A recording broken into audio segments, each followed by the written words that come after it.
Saltivka is located in the northeast of Kharkiv, the second largest city in Ukraine. This city stands out as an important industrial, historical, and cultural beacon for the country. Saltivka was part of the master plan for Soviet Kharkiv in 1967. The latest development according to this master plan belongs to northern Saltivka. The most visible characteristics of the Saltivka district is its Soviet urban fabric, which consists of urban building blocks as addition to the existing part of the city. Such a Soviet urban building blocks called microdistricts, which can be seen all over Saltivka. Microdistricts are typically surrounded by arterial streets or uniquely by a green belt in northern Saltivka. This divides the neighborhood into 5 microdistricts. Each microdistrict is home to around 20,000 people who live in similar buildings. For instance, in northern Saltivka too, the red building blocks are all the same. Replication of similar buildings was part of the Soviet mass housing program, which focused on designing building series rather than individual buildings, and this was helpful in construction speed.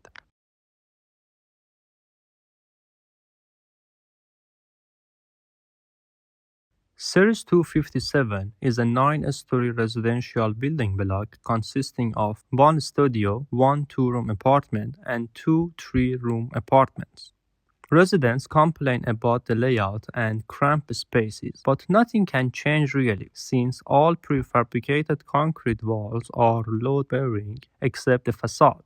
Facades are made of prefabricated concrete panels with the same dimension, which can be seen as an opportunity for renovation to improve the insulation quality as well as the aesthetic of the building.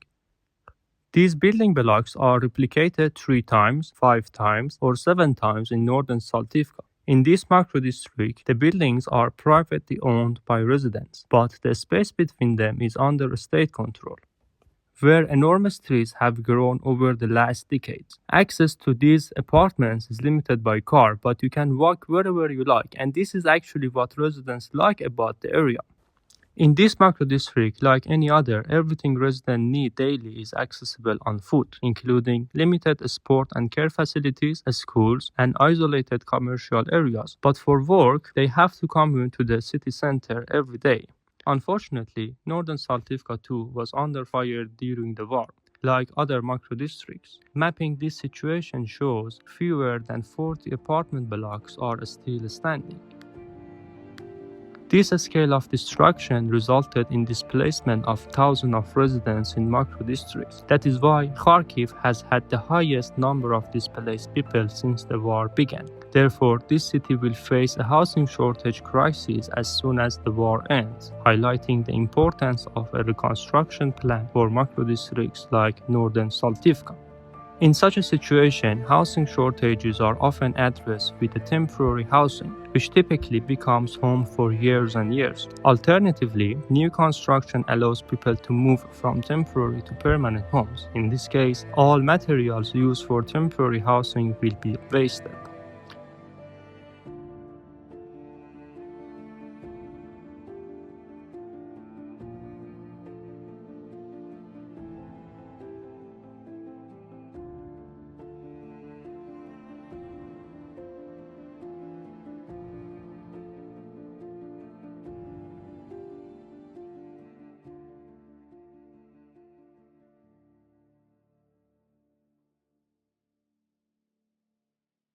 The reconstruction scenario follows a bottom-up approach by gathering information through interviews with local citizens, questionnaires, and surveys. It is crystal clear that residents not only need the fastest accommodation, but also want the pre-war situation and its challenges to be addressed, including insulation of buildings, urban setting, lack of communal areas, and poor accessibility. In addition to this, preservation of a standing building is crucial, not only for the residents, but also for the sustainability ambitions of this reconstruction scenario. As a result, a new urban setting has been developed based on the current infrastructure in this neighborhood. It proposes new accessibility to microdistrict and ensures the preservation of Soviet buildings. This urban scenario is designed according to a communal reconstruction process.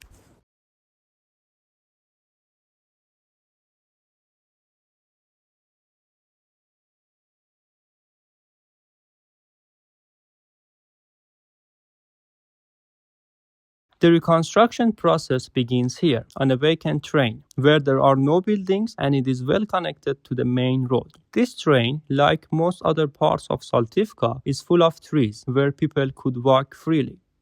So new buildings' footprint should have trees in mind. These 6 buildings create a cluster called Makers Hub, which is a multifunctional facility that integrates education, community, and access to tools for various purposes. It includes communal kitchens and cafes, sport facilities, playgrounds, and 3 workshops, 1 for education purposes and 2 for fabricating. On top of this Makers Hub, 2 levels of shared studios are designed, which can easily turn into bigger apartments in the future. In total, there are 76 studios available where returning people to Saltivka can stay. But this is for a very short time, a maximum of 3 weeks. During this time, people learn how to build their temporary units at communal workshop with wood and straw.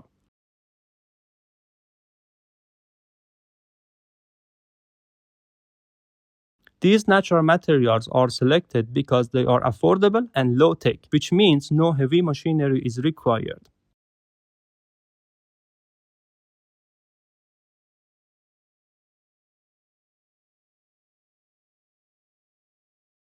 There are only 5 panel types to speed up construction. The panels manual explains in detail how to fabricate panels, and fabrication process will be supervised by professionals. For example, for a solid panel, it is required to fabricate these timber straw elements and screw 6 of them together with additional wooden sheet on top and bottom. The wood fiber board with membrane on the outer side of panel is necessary to protect timber and straw. This solid panel can be carried by crane and leave the workshop to be completed by its ventilated wooden facade. This fabrication process applies to panels with opening as well, although the size of timber straw elements might be different. In general, all panels have the same dimension as Soviet concrete panels. In that case, these are suitable for renovating Soviet buildings and improving their insulation quality, thanks to the excellent insulation performance of straw. Or we can add 2 corner elements on the side of this panel together with 5 more panels and create a studio unit. This requires adding a box element on top of the panels for attaching roof ribs. Thanks to lightweight timber straw elements, this unit can sit on existing Soviet concrete panels available in the neighborhood and act as a standalone temporary unit for returning IDPs in Kharkiv. This 20 square meter unit can be furnished as dormitory layout with shared toilet and bathrooms, or as a tiny house suitable for a family up to 4 persons. Regardless of the chosen layout, IDPs can enjoy communal activities at Makers Hub, fostering a sense of community while having private units in the woods.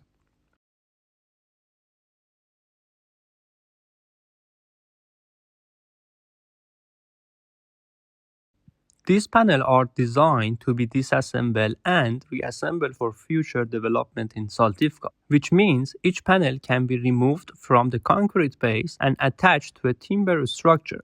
Since these timber straw facade panels are self-standing up to 6 floors, they only need to be connected to the new wooden structure. This is technically possible thanks to the box element in the detailing and the resemblance of panel structures.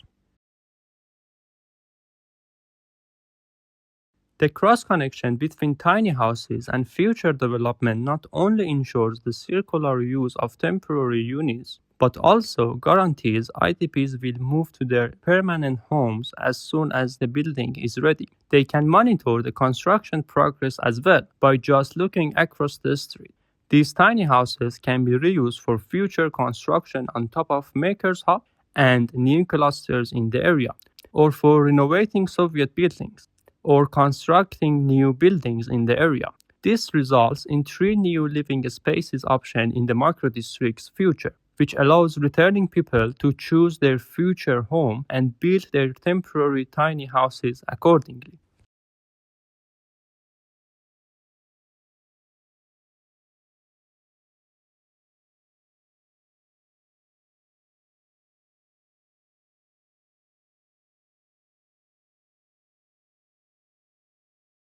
The cross-connection between temporary and future buildings means designing future buildings following the temporary unit's design and vice versa. Therefore, both of them should be designed in parallel to guarantee success for both. In this way, the reassembly of panels at the new building can be ensured.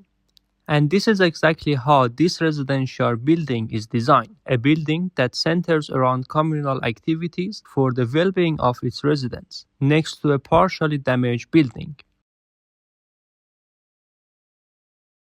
Quite a lot of buildings in Saltivka have been partially damaged, with missiles only hitting a few panels. For instance, in this building block, only 6 apartments out of 36 have been damaged. New residential buildings with up to 7 floors are positioned to preserve the existing trees. They can be connected to old buildings with a communal volume. This communal building is accessible through the old building core, where it was hit by missiles, and is accessible to new buildings via bridges. This new communal connection balances residential and communal function for both buildings, allowing all residents to benefit from new communal activities, no matter which building they live in. This new complex, together with existing Soviet buildings and additional residential and communal buildings, creates an urban block with shared parking. These buildings form an enormous inner courtyard for all residents, where the trees have been standing there for decades. The distance between new building blocks makes the inner courtyard accessible to others, keeping the macro-districts walkable as it was in pre-war situation. And this is what residents admire. Therefore, everyone can walk to this urban block, past the buildings, and enter to a green courtyard.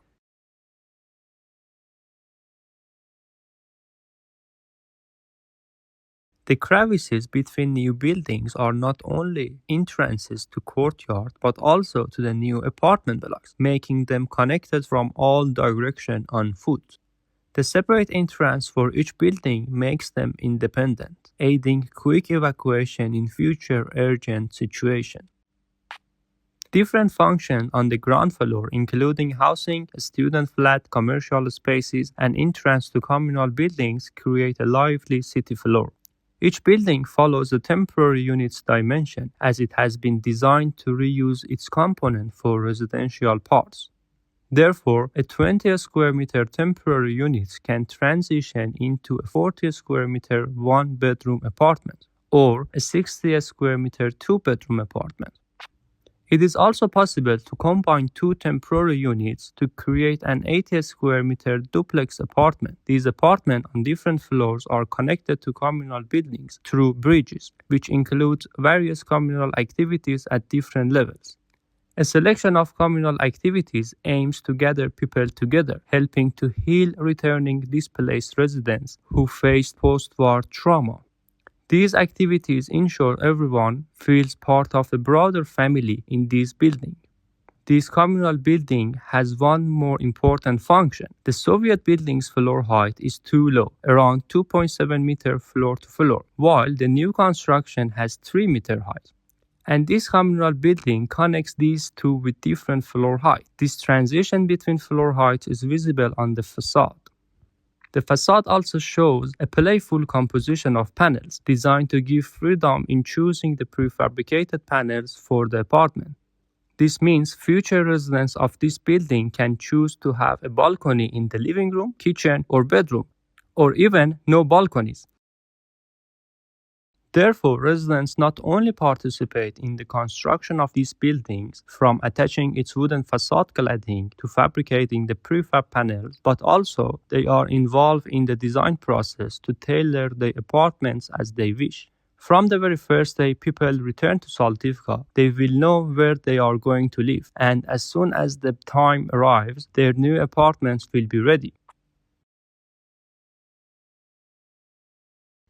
A new apartment where they can do group workout in the morning, where the library gives them a space to work remotely or for their new startup, or meet new friends there.